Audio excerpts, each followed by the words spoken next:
In an unexpected move, Texas Governor Greg Abbott ordered the Texas Department of Public Safety and other state agencies to clear out homeless encampments throughout Austin. This week on Inside the Investigation, KXAN City Hall reporter Grace Reeder explains the confusion between city and state leaders and breaks down what could happen to the unhoused people who were displaced.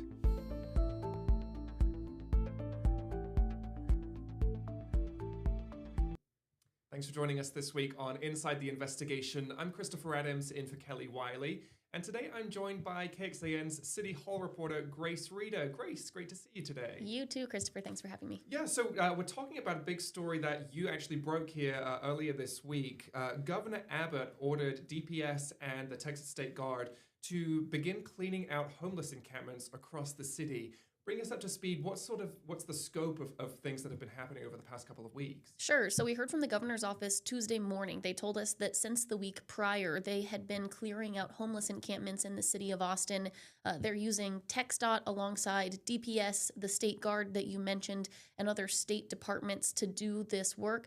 The governor said that during that time, so between roughly Wednesday and Tuesday when we got this release, the state had removed 48 encampments, 3,000 pounds of debris, and arrested 24 repeat felony offenders. Along with, they collected some drugs and some other things that they confiscated. You can see those numbers now on your screen here.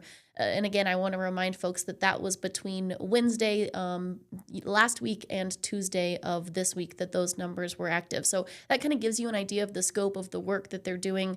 But beyond that, the state didn't give us a lot of information on exactly where they were doing these camp sweeps. We did get video, though, of those encampment sweeps and did get to see that those were in largely like wooded areas or what you might think of like as greenbelt spaces, it looked like. There was some video of DPS troopers under what appeared to be sort of a tunnel on a path.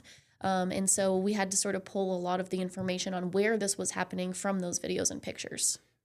As far as we know, are these cleanup still ongoing?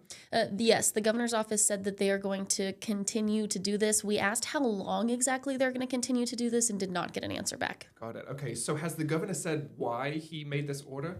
Yeah, I'll read a statement from the governor for you. Basically, the governor is saying that the public safety is the reason for this, saying, quote, "Texans should not endure public safety risks from homeless encampments and individuals. Weapons, needles, and other debris should not litter the streets of our community, and the state is taking action. I directed state agencies to address this risk and make Austin safer and cleaner for residents and visitors who live, travel, and conduct business." So you mentioned there were some arrests, at least 24 arrests so far from these camp cleanups. What sort of charges have we seen come out of all of this? So we do know that there were actually more than 24 arrests made total, but the 24 arrests that I listed were for repeat felony offenders, though the governor's office did not say specifically, if those folks were arrested for felony charges or if they just had previous felony charges, and it also did not list those charges for us. We do also know, and we're going to talk about this in a moment, that the city is also doing a camp sweeps right now. They're going to be doing that effort for 3 weeks, and they have also arrested people in their effort, and we do know that at least 2 people have been arrested, one for criminal trespass and resisting arrest, and another person for drug-related charges. Do we know what has happened to the people who were living in these camps? Were they provided shelter or any other sort of resources?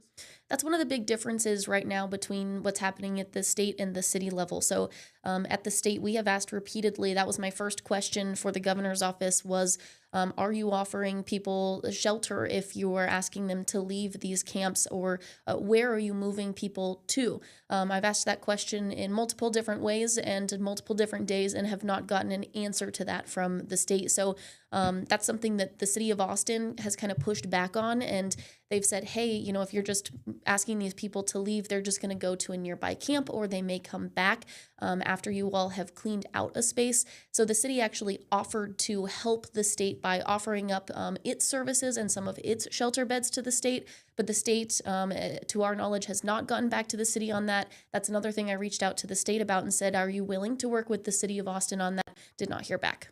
So you mentioned there's two sort of things going on at the same time. We've got the state-led cleanups of camps and also the city-led cleanups of camps. It sounds like the city was kind of caught on the back foot here. They did not expect this announcement from the governor. What has the response from city leaders been to these state cleanups? Yeah, so I think the part that surprised the city was it sounds like, at least from the mayor's perspective, that the city knew that the state may come in and clean up areas that were more state controlled. So, for example, TxDOT is in control of underpasses because it's a state highway. And so they thought, oh, well, the state's going to go in and do some of that work in the areas that really they're in control of. What caught them on the back foot is that the city did not expect the state to come in and start clearing out city properties. And there was even an instance, according to the mayor, where the city and the state showed up to the same place to start clearing out an encampment, and that caught the city by surprise. The mayor saying, hey, if you had told us that you were going to come do this work, we wouldn't have sent our crews. We would have sent our crews elsewhere and for a better use of resources. So that part is what has caught the city off guard. They're really saying, that they need state resources. They need more help with homelessness. And so the mayor told me that it was good that the state was providing resources, but they wanted more coordination with the state. They want the state to do this the way that Austin has been doing it, which is to make sure that people actually have somewhere to go, to give them notice so that people's personal belongings and things that are valuable to them are not thrown in the trash. And so the city is saying, hey, thanks, state, we need the resources, but we want to work with you so that, we're not all showing up to the same place, we're not double doing it, and also so that we can provide those resources to people as you go. We were seeing some of those photos of the cleanups there on the screen. If you're listening to us on the podcast, you can find those in Grace's story at KXAN.com. Grace, we know homelessness is not a new issue. The city has been trying to combat this for years now. What are the main differences between how the city is approaching this and how the state is approaching this in terms of clearing out these camps? Yeah, so let's dive first into what the city of Austin is doing so we can kind of get an understanding there. The city has sat down with me 3 days this week to walk through what their processes looked like. I got to actually go out to one of the city sweeps. I actually got to go out to 2 of those operations and see what it was that they were doing. So what the city is doing right now is sort of a surge of camp cleanups over the next 3 weeks. And they're doing that in preparation for what could potentially be more severe weather as we get into the winter. And so their 3-week event is going to be many city departments that are going out into spaces. They are letting people know in advance that they're coming. The city has a policy on this. It's 72 hours in advance that they have to notify people before they clear out camps. Then they go in, they provide people resources and shelter. The city told me that they have 60 shelter beds available for this 3-week effort that they're putting on.